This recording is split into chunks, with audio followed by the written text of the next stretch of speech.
آب و عزت، قدر و قیمت، ناز و نعمت اینجاست. ما غذا را با محبت پخته کردیم که شما بهره بردارید. برک، مکان خاطره های سبز. تلفن برای فرمایش 99 999 2008.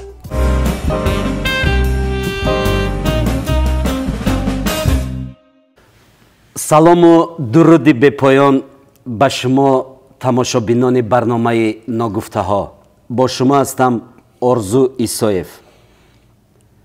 مهمان برنامه ناگفته ها هنرمند تئاتر و کینو امیدجان سلطانزاد. خوش آمدید به برنامه امیدجان سلطانزاد. برای چی نه برای چی شما ماس برنامه ناگفته ها را انتخاب کردید؟ برای چی؟ مرحمت شبکتان را گیرید و به سوال من جواب گویید برادران. پیش از سوال خلان اجازه دید من سلام بگویم. اجازت. افسوس تقلید کردن نمیتوانم، نباشد من هم امیدجان رو تقلید میکردم. ولی درود به همه دوستداران برنامه ناگفته ها. مهمان برنامه ما آرزو ایسایف. امیدجان سلامت سلطانزاد، خوش آمدید. سلامت باشید. سلامت باشید برادران. چرا پیش از برنامه گفتید که کاری نکنید که دوستی چندین ساله اما خراب شود؟ نه اکن بعضی سوال هایی که شما میتید که آرزو، من باور دارم که بسیاری هنرمندا جرئت نمیکنن با برنامه شما بیان، برای که بعضی سوال هایی که شما نمیدونم از کجا میابید، بعضی بعد در جواب گفتن آدم عاجز میموند. ممکن بعضی سوال هایی باشد که به زندگی شخصی داخل داشته باشد. از اون خاطر میتواند زندگی شخصی شما چی نوجوری ها دارد؟ زندگی شخصی شما یک زندگی شخصی مردی هست که زن دارد، کودک دارد. خیلی انسان به کمبودی و به بردباری و به از این چیزها آری نیست که. مثلا چی کمبودی هست در زندگی شما؟ خیلی همین عین حال کمبودی مبلغ است. دارید یا کمتر منبع مبلغ دید؟ چی قدر برای شما بودید؟ خیلی چند قدر بسیار باشد اون قدر است. در ماه شریف رمضان در حقتان دعا میکنیم. تا جایی که میتوانم کمک کنم. چرا نه؟ چون که ما طوری که گفتید دوستی چندین ساله داریم. بله. از سال 2000 در یاد من است. اگر در یاد شما نمانده باشد در یاد من خوب است. ما اون وقت دانشجو بودیم. بله. یک همکورس داشتیم، همنام من امید بود. از شهر بختر. از شهر بختر. بعد یک روز ما را گفت که بیاید مهمان خاندانی ما شید. ما رفتیم همراه 2 نفر یا 3 نفر بودیم. بله. رفتیم بعد گفت که یک دوست دارم، یک رفیق دارم بسیار گفت هنرمند است. شعر می نویسد، ژورنالیست است. گفت شعر می نویسد. حالا اون روز ما فقط 1-2 هنر شما رو دیدیم. بعد در دوام این قدر زندگی بعد هنرهای زیاد شما رو دیدیم. بعد همونجا ما رفتیم خانه شما. میدونم یادم. یک صحبتی که داشتیم نمیدونم چند ساعتی که بود، 1 ساعت بود 2 ساعت بود، بسیار صحبتی خوب بود که این نبینید که همون صحبت های شیرین بود که ما امروز 24 سال شد گفتید دوستی داریم. بعد یک بار دیگر شما با یک کامera آمدید، نمیدونم درباره شادروان عطا محمد جانوف و فکرم. نه درباره علاءالدین عبداللهیف. نه درباره عطا محمد جانوف برنامه کردید. بعد اونجا از 1-2 نفر باید اینترویو میگرفتید. بله یادم هست. بعد من در اونجا به حیث نواربردار به شما کمک کردم. ولی این نگفته ها درباره من است یا درباره شما؟ کوشش میکنیم روز درباره شما شد. من شما رو دعوت کردم که با برنامه سخن درباره من میرود. اما نمیخواهم که با دنیای امید وارد بشویم. یک زمان فهمیدم که شما تئاتر آوازه‌داری به نام لاهوتی را که خیلی از هنرمندان جوان در سن شما آرزو میکنند که آنجا کار بکنند ترک کردید. بله. و بگویید که چرا ترک کردید؟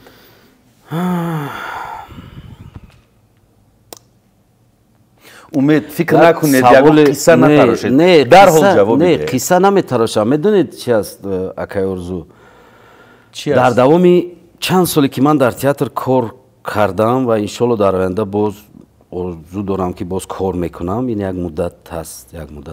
نه چرا سوال این بود؟ سوال این برای چی رفتید؟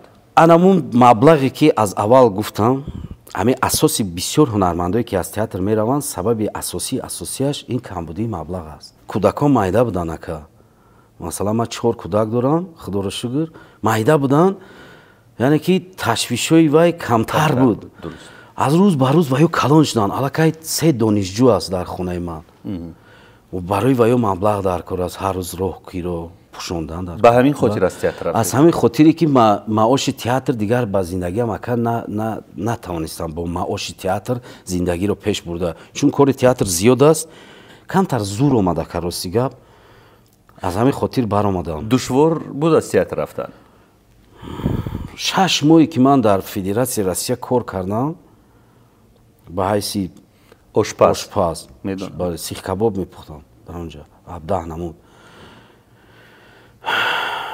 аз бораи театр кадоме савол медод, ман даро дар чашмом ашк ҳалқа мезад, барое ки ман аз ака ай кӯдакӣ тасаввур кунед ки падар дастамро гирифта, ҳанӯз ман мактаб намехонам, майда будам. яъне бӯи театр, чанги театр аз кӯдакӣ ҳалакай дар ботини ман шишта буд. чӣ хел душвор нест ака. вақте ки бо як орзуи ҳавас рафтам донишкадаи санъат тамом кардам, бо як орзуе ки дар ҷое ки падарам кор кардан, тозира кор карда ҳисоб, манам ҳамроҳ кор мекунам. лекин як муддат ҳамин хеле шуд ки камтар зур омад дар зиндагӣ, баромадам рафтам. яъне гӯем ки рӯҳан ман бо театр будам. падари Умедҷон нобиға аст, дар дунёи ҳунар ва ҳамагон мешиносанд. мехоҳам савол бидиҳам ки реакшни падар чӣ хел буд дар масъалаи тарк кардани театр аз тарафи шумо?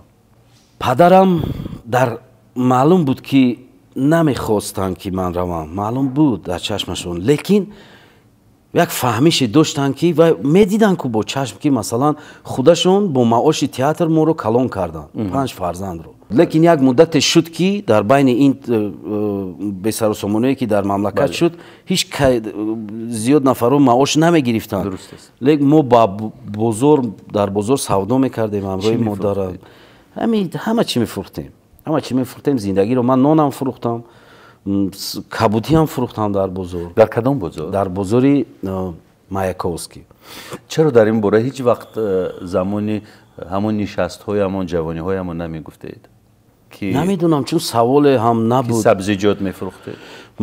ман мегӯям ки ман ҳама чӣ фурӯхтам, лимон ҳам фурӯхтам. яъне падар маош намегиранд, оилаи ҳунарманд, 5-4 та апаи калон, як худам, як бача. баъд дигар ҳамроҳи модарам бозор баромадем. дигар муддати чанд сол, қариб 7-8 сол мумкин мо дар зиёдам агар набоша дар бозор савдо кардем, чун зиндагиро пеш. ҳамин чизҳоро падарам дида, баъд розигӣ доданд ки майли бачам рав, ҳамин ки зиндагит хуб шавад, хубтар шавад. вақте ки сабзиҷот мефурӯхтед дар бозор, даромад доштед? даромад албатта, вақте ки дар бозор даромади савдо хуб буд ба мекунем. назар ман. хайку хуби олӣ набуд ки мо равем аз куҷое 1-3 сотиқ замин харем, лекин ҳамин хеле даромад мешуд ки мо гушна намемондем. даромади шумо сабзиҷотфурӯш наврас аз даромади ҳунарманди барҷастау кабир падаратон зиёдтар буд? дар ҳамун шабу рӯз, дар ҳамун шабу рӯз, чун дар ҳамун шабу рӯз ҳам вазъият ҳамин хел буд. падар хиҷолат намекашид аз ин ҳолат?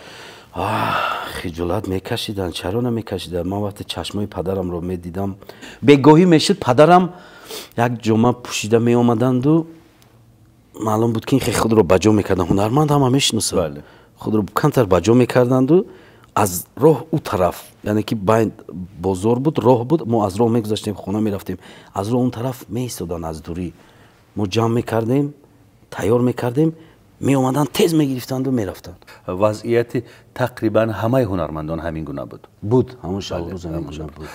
аммо бубинед Умедҷон, дар ҳамон шабу рӯзе ки канори бозор меомаду меистод, худро аз мардум пинҳон мекард, буд нафаре ки падарро ҳангоми бардоштани он молу колоҳо шинохт? бале, мешинохтанд. дар гирду атрофамон нафарое ки савдо мекарданд, оно медонистанд ки мо оилаи ҳунарманд ҳастем. чӣ мегуфтанд? хай чӣ мегуфтанд? дами бисёр як гапе ки нисбати ҳамаи ҳунармандо ҳамон шабу рӯз мегуфтанд бечора актёр. ҳамин калимаи бечора актёр инқадар ба ман маъқул набуд ака. ҳунармандое ҳастанд ки ҳунармандои мардумӣ дар автобусу дар троллейбус мераванд, масалан این از روی اون نیست که اونا خاکساری میکنن در ترالبوس و اتوبوس میرن که روی خاکساری نیست. این از روی اون است که کیسهش مبلغش نمیرسد که مثلا با تاکسی به خانه رود و همون وقت میفتم که خدا هم کاری کردن در کار که همین نسبت منم نگوینم بیچاره اکتیور از هم گفتند بوری نسبت خودی شما بیچاره اکتیور شنیدید بوری از کسی در جوی؟ بله شنیدم چندین بار. وقتی که تصمیمی رفتن را از تئاتر گرفتید همکاران چی گفتند؟ اگر من فقط ندیدم که همه متعاملون کرد نه همه متعاملون اولگا پیژووا به نظرم اگر اشتباه نکنم یک صنعت شناسی بوریز و برجسته گفته است که تئاتر یعنی یک ظرف پر از کژدم است. خیلی در مابین اون اسکارپیون و کژدمایی که گفتن با در مابین اون با حشرات و جانورهای بی‌ضرر هم هست. بی‌زهر هم هست لیکن به در تئاتر خیال میکنم هست کژدمای زهردار. این فقط در تئاتر نه در تمام کارخانه هست در زندگی هست لیکن در تئاتر کمتر همین زیادتر هست. بودن نفرایی که خیلی برای چی میری اصلا استادان بسیار استادان اومه جان ما با تو عادت کردیم خیلی طاقت کنی نمیشه لیکن زیاد نفرها راضی بودن. از کجا میفهمیدید که راضی بودند؟ خوب گفتن که میفهمیم که مثلا زندگی آزیر مثلا با چون ما این گپا رو فقط کلانسالا میگفتن چون کلانسالا نسل کلانسال علاقه فرزند دارن نبیره دارن نفری هست که به اونا کمک میکنند یعنی تنقیسشون کمتر است. هوای ما رو میگفتن که طول جوانی کودکا دولی اینوز فقط مثلا دختر تا شوهر میتی بچه تا زن میتی زندگی سختن در کار بچه ما این چیزا میفهمیم خیلی رو ما روزیم داد میتیم کجای میرید کارات برار گیره. خیلی بود دوستایی بودن که زیق شدن ممکن بود نفرایی بودن که نام به نام کی زیق شد؟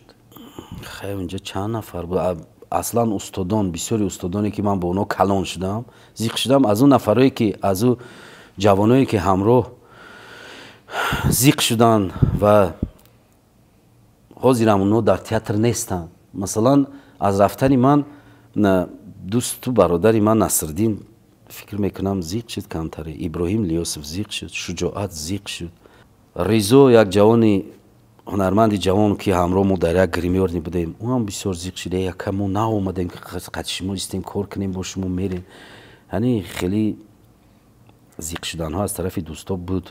کی زیق نشد؟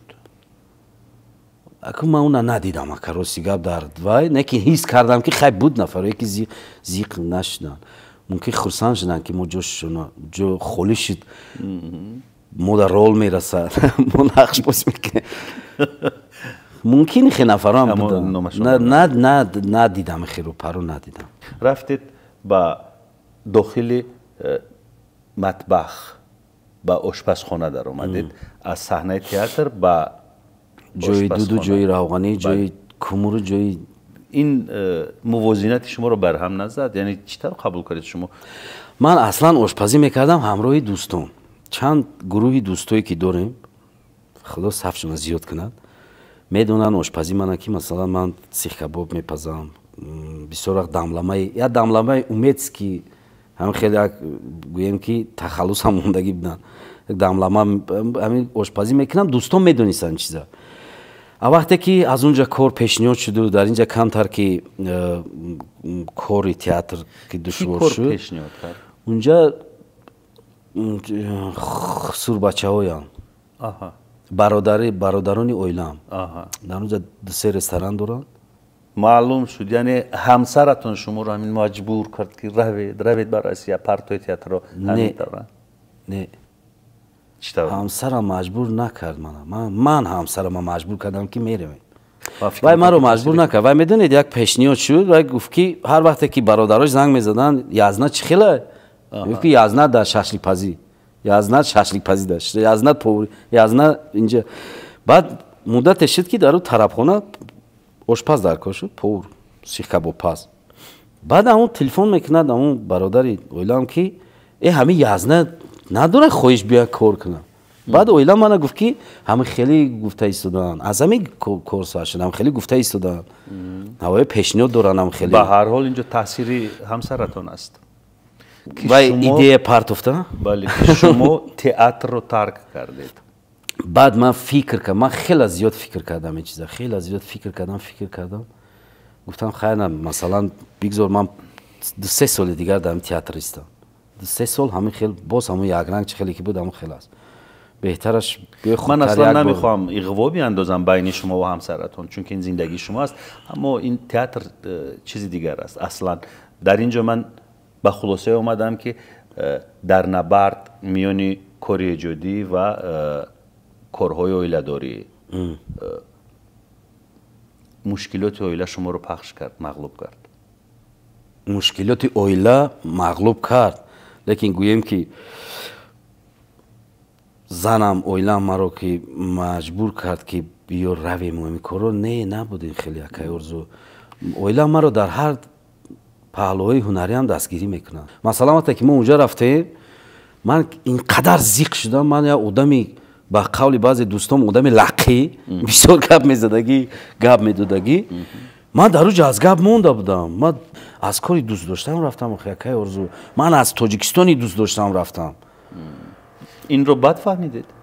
نه من بعد که رفتم اونجا، بعد که رفتم رسیدم، بعد 1 هفته گفتم که من چیکار کردم؟ من چی اومدم. کار دشوار نبود برای مرد بچه. و کار چی است؟ خیلی 40 کیلو مثلا فرش میکنی، 40 کیلو گوشت گوسفند، 40 کیلو گوشت گاو، 40 کیلو گوشت مرغ، 20 کیلو دیگر سبزیجات. برای مرد این چیز دشوار نیست، میکنی.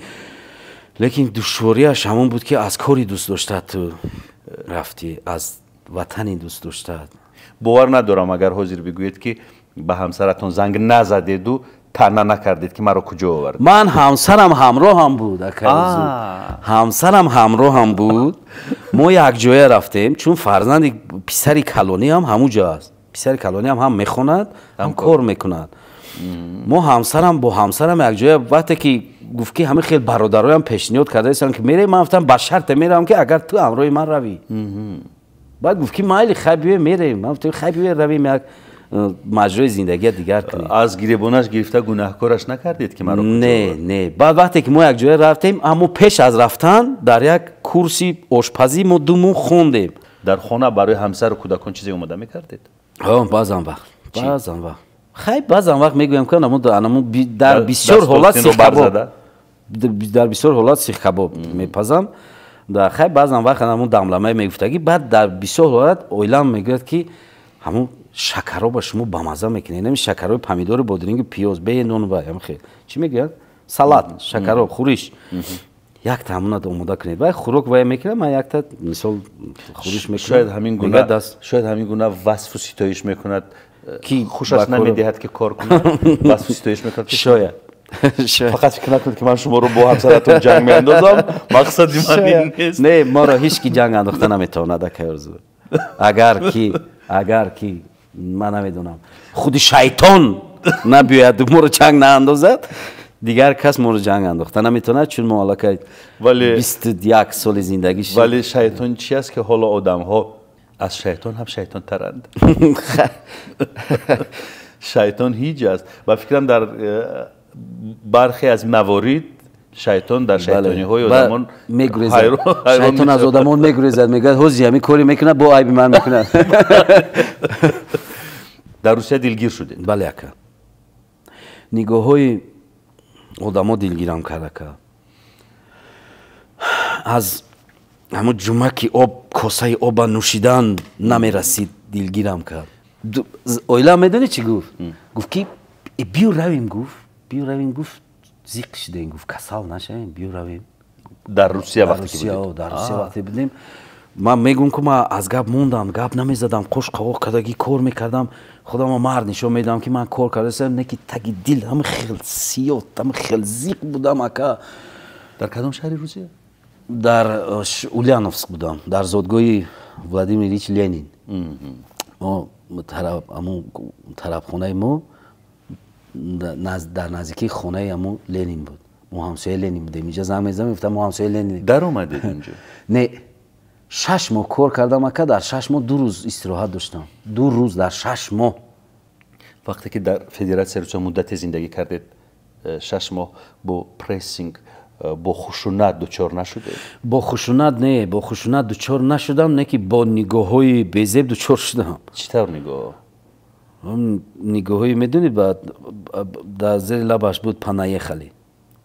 بعد همین چیزو آدم بود وادار میکند که بعد گویی که همین تیزتر بیروی با وطن خودت. تیز بیروی با وطن خودت، نه که در از خانه خودت، از وطن خودت دیگر جای برای تو راحت نیست، کسی تو را انتظار نیست. صد آفرینی برادرهای مهاجری ما. بله، اونا خیلی مجبورن از روی که مثلا در اینجا کار کردن نتوانستن یا اختصاص ندارن، فقط مثلا کاری که اون میکنن در اونجا مبلغ جای کار ندارن، جای کار نیافتن. بعد در بعضی حالت ها اگه ارزو من همین خیلی شاهد شدم که در بعضی حالت ها ما عیب خودمون هست. مثلا در سوچی در یک خیابان یک تاجیک رو دو تا کارمند پلیس سوال جواب میکردن، اصلا سببش میدونید در چی بود، برای چی اونا منع کردن. من بعد راضی شدم. چی؟ بعد اما پلیس گشت گفت که خیلی نگفت، اینا ما در یک جای بود، در یک منطقه بودیم که در حقیقت اونجا جای همه توریستا بود، به هر جای تازه آزاده آدم‌ها همه تازه آزاده میگردن. یک تا همون نفری همشهری خودم دیدم تاجیک، اکا بروکش نمی قدر چی لای.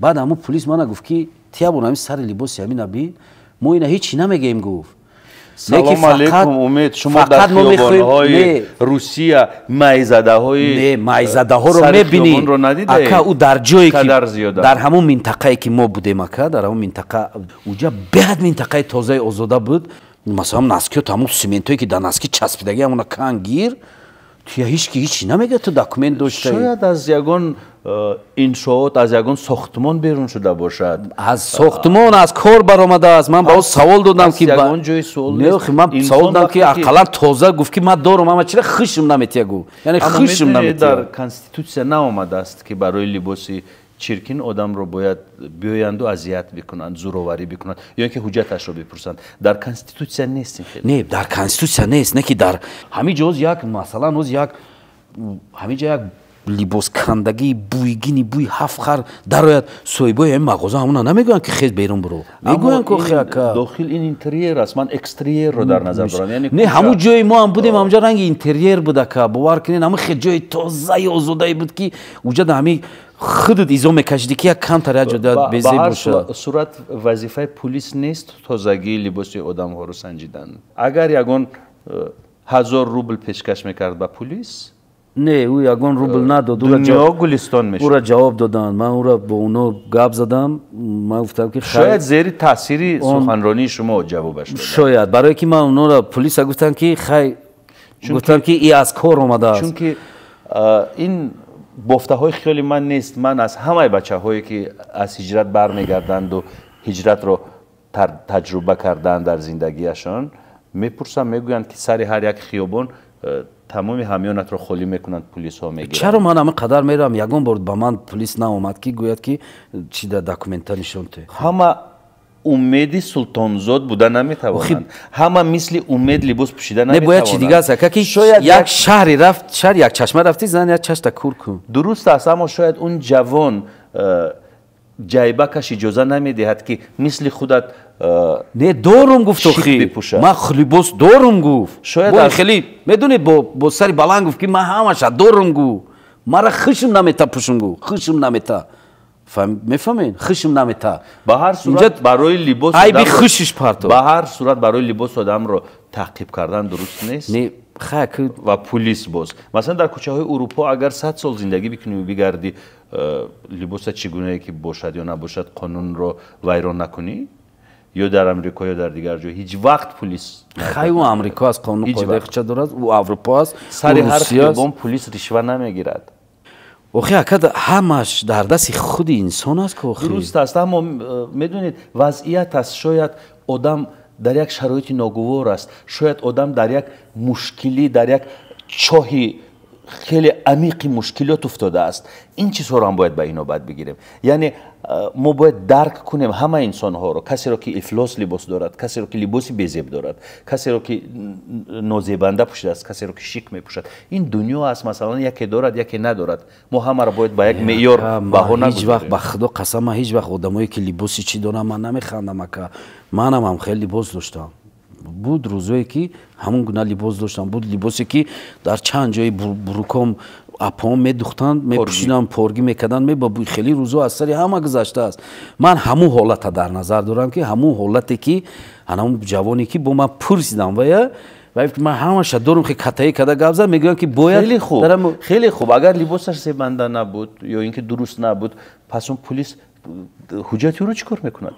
اگر هدف لباس باشد، نادرست پوشیدن لباس باشد، پس پلیس بیاد بگوید که برادر اینجا ممکن است بروید لباس همین گپ هم گفتن. حجت چرا میپرسد؟ شناسنامه او رو چرا میپرسد؟ هدف رشوه ستانیدن است. این رو همه بچه ها بیاید یک کار میکنیم. شرایط چگونه است؟ آیا در سر خیابان ها پلیس رشوه میگیرد یا نمیگیرد؟ در زیر همین برنامه بنویسید. همراهی امید جان میخونیم. من اگه گرفتن شد که ما میدونیم که همه میدونه که میگیره، اما دقیقاً بنویسید اگر کسی با این حادثه ها دچار شده. لیکن من همین وقتی که رفتم همین حالت در من رخ نداد که نه پلیس پیشم اومد نه رشوه گرفت. صد آفرین. به خدا قسم که نبودی خیلی حالت با گفتی خودتون که سر لباس درست بود، یعنی که ولی همه امیدی سلطانزاد بودن نمیتواند. مثلا یک بچه هست که از روستا تجربه ندارد، از روستا مکتب میونه تمام میکنه، دوشنبه نامده راست میراد اونجا، روسی هم نمیدونه، چیزی رو نمیدونه، او گناهکار نیست. برعکس ما گناهکاریم.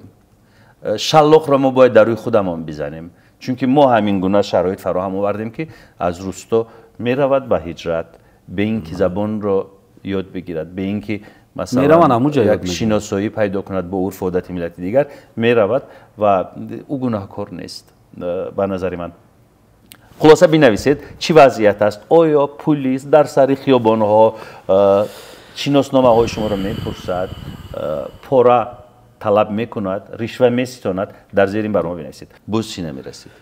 شرایط زندگی همون در یک خانه بودیم که لوکس بود، که عالی بود، همه چی عالی بود، لیکن نمیرسید. اینا میگم که میدونید از چی نمیرسید؟ چی؟ اینا می کوچه میگذره که اکا امید خیلی توجه امید خیلی یو میبیان اکا بیا بر سالن کنیم، مطلع در تلویزیون میبینیم، میدونید تئاتر نمیرسید. نه همین رو انتظار بودم. مثلا نزدی دوربینی نوار بردار فیلم نمیرسید، میدونید صحبتی شما نمیرسید، صحبتی این یک برادر دیگه که میشناسم اونمون نفرا نمیرسید.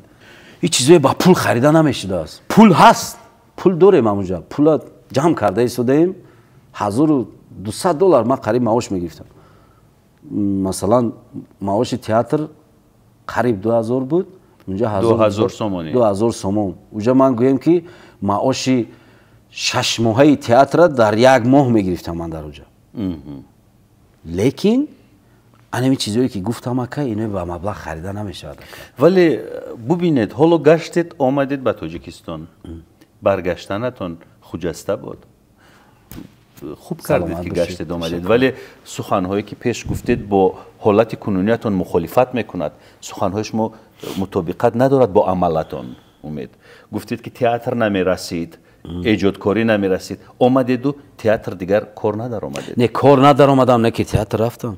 من تئاتر رفتید اما تئاتر کار ندار آمدید. شما گفتید که نتوانستم، به تئاتر نتوانستم، اما آمدید در تئاتر کار نمیکنید. من این رو چخیل بفهمم. انا ببینید در بعضی حالات گشنه میمونم، همین خیلی گشنه میمونم، میگم خوراک بیار، میبیارد، یک نوله میگیرم حقیقت سیر میشم. بعد میگه او چی بود نمیخوری؟ میگم نمیدونم سیر شدم. یعنی که تئاتر هم خیلی بود، تشنه آمدم تئاتر در آمدم. باز دلسرد شدی؟ نه دلسرد نشدم، لیکن یعنی که کمتر آرام شدم. آرام شدم. من حالا دلسرد نیستم، من تولم تشنه تئاترم که حالم شما حالت درونی مرا حالم چی مانع هست که نمیموند؟ حاضرم همون معاش و خیرکه، حاضرم همون معاش. مثلا من اگر روم در تئاتر من میدونم که میرم در تئاتر من بند میشم که وقتی که بند شدم من دیگر کارها رو کردن نمیتونم. امکانیت های پیدا میشد که مثلا باید در یگون جا با یگون خارجه با یگون جا سفر کنی، مثلا 5 روزه 10 روزه یه هفته نه و در تئاتر باشم نمیتونم که این کارو کردم. باری آخر که از تئاتر رفتید اومد 2 سال سپری شده. 2 سال بله. یک اخسب یه سلامت باشید. نه طفل بیگناه عطسه زد. این از آن درک میدید که همه سخنهای من راست است. فقط یک سخنتان دروغ است. کدو باشه که طفل بیگناه. نه خاک شما هم گناه نه. او گناهی که شما میکنید که او خیلی گناه نیست. امید جون. اکه او گناهی که ما و شما میکنیم او خیلی گناه نیست. در نام جانم. عجیب. 2 سال گذشت برمیگردیم با سوالها. رفتید به خاطر تغییر دادن زندگی تغییر یافت؟ بله کمه خدا را شکر. خوبتر شد؟ بله مبلغی کار کردی زندگی خوبتر میشه. چقدر جمع کردید؟ یگون $100,000 جمع کردید؟ نه 100,000 نه یک کانتری همه خیلی جمع کردیم که همونجا اویلا هم کار میکرد که چقدر جمع کردید؟ فرزانه میدونم که در صندوق شما چقدر است؟ نه و تمام شد الکه ای اومدگیم 1 سال دیگه شد الکه تمام شد. فقط ما چند چیزی که خریدیم برای خونه، چند چیزی که هوایم با در فکر من نبود. چی خریدید؟ همونم اویلام. در خانه چی خریدید؟ در خانه مثلا ما وای جمعشویی را نو کردیم. ماشین جمعشویی را شده بود. نو کردیم یعنی که قیمتش رو گرفتیم یعنی که باز چی خرید؟ با گفتی وای سنسور نیاش رو گرفتیم. بعد بود مثلا در خانه یک جیوانی زمانوی با یک مبلغی کلان نکردیم. زر و زیور تیلو تنگه چی؟ نه زر و زیور تیلو تنگه زهق ندارم اکا. نمیدونم ممکنه شما گوید که ای گلی باشد میگیری نه میگیری و یکی گوین که اینا بعضیو وای دارن کو میخوان که باشد. یک زمان در دستانت انگشترین توفه بود. انگشترین توفه بود. از کی؟ از یک رقاصه. وای رقاصه دوستی من بود. کی؟ زرینه. واسه در فدراسیون روسیه کار میکنن. ما همراه وقتی توی میگشتیم و رقاصه بود. در کدام انسامبل؟ وای انسامبلی با فکرم چمن بود یک وقت کار میکرد در چی در فیلارمونیا. او به همراه ما توی میرفت. ما همراه بهادر غفورزاد توی که میگشتیم من برنده بودم. وای رقاصه بود و دوستی من بود. ما هم خیلی دوستی نزدیکش داشتیم و بسیار من دوست می‌داشت. یک عادت داشت میگفت که یا سنته میگو یا سومون ته و همین 6-7 سالی که قطعی من گشت در هر یک توی از من 1 سومون میگیری. چرا؟ میگو تو برای چی میگیری؟ میگو تو همین ما اومختگی ما میتره امید دست سبوک میگو تو با اول خودو هم خیلی میگودا با 1 سوم از من میگیری. بعد اون دوره خیلی نکید رقصو مبلغ خوب میچسبونه میبرومد اما 1 سوم 10 برابر 100 برابر کرده با من میداد. مثلا 100 سوم 200 سوم روزه میشد که $100 میداد. 1 سوم برابر حضیر شوخی میکنم. امید جان شوخی میکنم التماس. اکا اگر کی نه حال گوش این خرافات پرست نیست. نه برای خرافات نه یکی بیای خ شرط میکنه. اینا من شما میتونم نه بود یک سم دارم. بو نگوید که من به پول مودم پیاده میرم. ولی گوش کنید. خ شرط میکنه. در اون کیسه دیگرتون چند؟ نه خیلی دارم راه پولی نشون میده. راه پولی میشه. ما میتونیم با نمایش بگذاریم داخلی جیبک شما را. و دایش هم دونم اکا با دایش هم دونم. برای چقدر است؟ دایی نشد. در کیسه چیزام پولش هم دارم. نه این اکا میدونی برای چی؟ رفت تو اگر شما همینا گرفتید همین روز یا در مدت 1 روز 2 روز اگر همین با شما 10 برابر زیاد اومد چند پولش از من؟ نه 50-50 اوکیشن. بخشیدم. من انسان خرافات پرست نیستم ولی این 10 سومان را از دست امید جان میگیرم مثل یک خاطره از امید بمونم و در زیرش بنویسم که از امید. لیکن مسئله دارم مسئله 50-50. اما من باور ندارم به این چیزها. نه یکی گفته نمیشه شدم خیلی همون لحظه مو رو از یادتون نبرونه. من میخواهم این رو در جیبه کم. بله در جیب. انا اکنون کیسه دویمتون رو خالی کنید. چی داری در کیسه دویمتون؟ در کیسه دویمم هیچی دارم، اینجا یک مبلغ دیگری چی ندارم. چقدر مبلغ بیرون برارید؟ نه نمیدونم. این یک 50 سوم دیگر اینش نمیدونم. تمام؟ اصلا همین 60 سوم داشتید؟ نه بو در اون کیسه پولش هم دارم. چی از نواربردار خواهش میکنم که بولو پوش رو پیشکش کنند بهم. دارم اینجا بیو. با اجازه شما؟ بله اجازه. تانگوش 2 3 4 5 6 سومون. انا موکیسا چیزی دارم اونجا. انا 150 با اون 210. چرا جدا موندید؟ این رو در اینجا موندید، 50 سوم رو در اونجا موندید، 10 سوم رو در اون طرف موندید. این درامو کیسه هم خیلی بود. این همین قدر مبلغی که همین شب و روز من دارم در دست. مردک باری گپا مردکی شکا. این همین قدر مبلغی که دارم در همین دستم. این درامو کیسه هم بود. اینا گرفتم پوشیدم، اینا اون روز پوشیده بودم. درامو کیسه هم موندگی بود برای یگان مبادو. بعد در اون کیسه جنسم یک 50 سوم یک 10 سوم دیگه، دو تا 10 سوم بود. یک چی بد دادم؟ تاکسی بد دادم اومدم. یک تاش شما بد دادم. از تای دیل برای 50-50. یک 50 دیگه در کیسم هست. من هم از برکتی دستم چیزی میتوانم پیشکش کنم برای شما، ولی حالا همیون من در ماشین است به نظرم. از نواربردار خواهش میکنم ماشین رو به نزدیک بیارید. سلامت باشید. اکای آرزو باور کنید شما بهترین انسانید.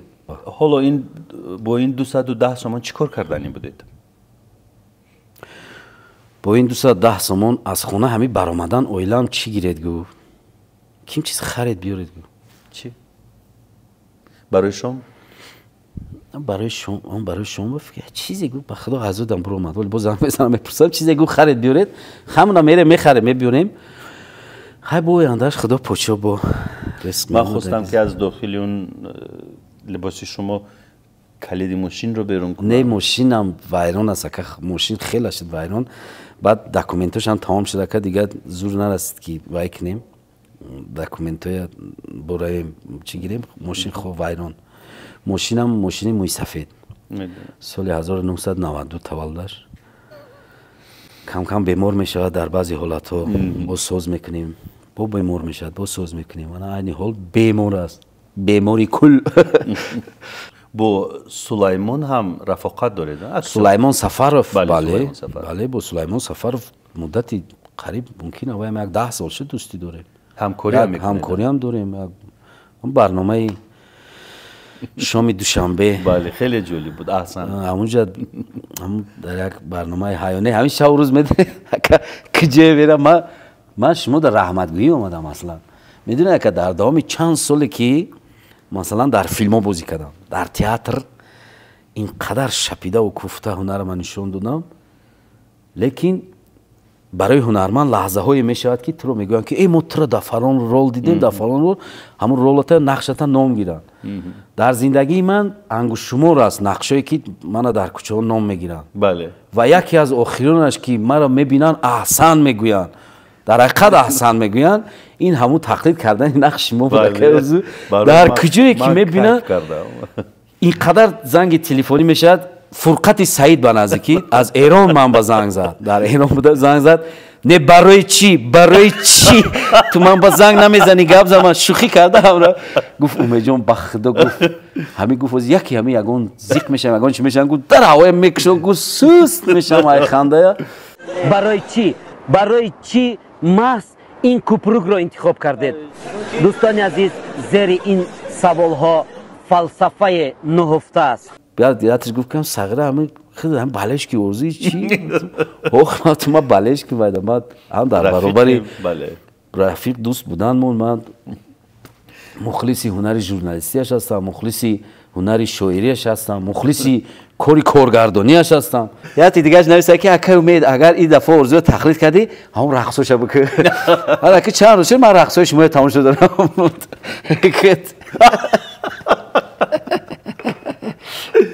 خیر من نمیدونم ما فقط در یک فضای رفیقانه رقص کردیم نه خوب بود که دزدی نکردیم کسی رو فریب ندادیم حق کسی رو نخوردیم فقط گناه ما همین است که عاشق هنریم آدم زنده دل فقط این کار رو میکنن بله.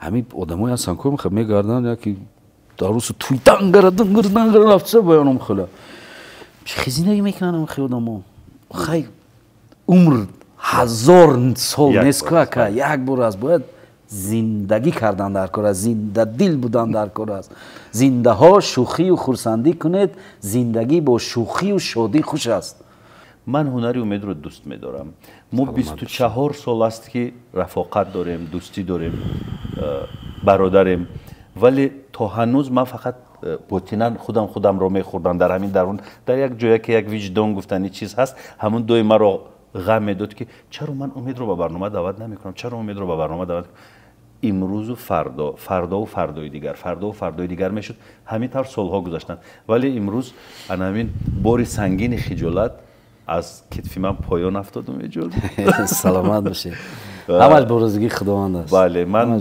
خیلی دوست می‌دارم هنری شما رو سلامت باشید ابرازهایی که میآفرید شما از تقلید کاری های شما آیا کسی رنجیده است یا نه مثلا من نرنجیدم من از خودم ستاره تراشیده فاجعه ساخته نمیگم که او برای چی من رو تقلید کرد نه من کیف میکنم قبول میکنم اما شاید باشند آدمانی که میرنجند من دیدم در زندگی آدمانی رو که میرنجند از این چیز هستن این گونه هستن کی رنجید لیکن تا حال من در یک برنامه استاد اوزاشا شودیان تقلید کرده بودم و اکو نه رنجیده برعکس دیدم من گفتم بچه‌م هزار رحمت گپ نیست تو با بعد یک گپ زور گفتن که در اون گپ من راضی شدم گفتن که نه هر هنرمند تقلید میکنن اولگا پیژووا گفته است که تئاتر این یک تنگ شیشگی یک ظرف شیشگی پر از کژدم است که اگر بازش بکنی نمیدونم چی میشود